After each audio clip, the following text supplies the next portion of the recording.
صلی اللہ علیہ وسلم۔ ایک دن حضور نبی کریم صلی اللہ علیہ وسلم مسجد نبوی میں تشریف فرما ہے، صحابہ بھی۔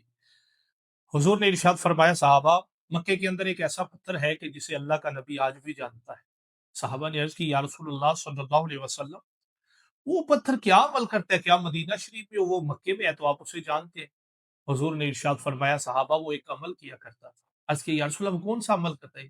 حضور نے ارشاد فرمایا کہ جب میں نے اعلان نبوت نہیں کیا تھا تو میں اس کے پاس سے گزرتا تو وہ مجھے سلام پیش کرتا، السلام علیک یا نبی اللہ۔ تو بتائیں، جو نبی پتھروں کو جانتا ہوں تو امتی کہیں سے پکارے؟ تو پھر حضور جو ہے اسے جانتے، اسی لیے میرے اعلیٰ حضرت فرماتے ہیں کہ ہم یہاں سے پڑھیں آقا مدینے سنے، کملی والے کی سماعت پہ لاکھوں سلام۔ تو درود شریف جو ہے یہ کثرت کے ساتھ پڑھا جائے۔ تو دعا ہے کہ اللہ تعالیٰ مجھے اور آپ کو درود شریف کثرت کے ساتھ پڑھنے کی توفیق عطا فرمائے۔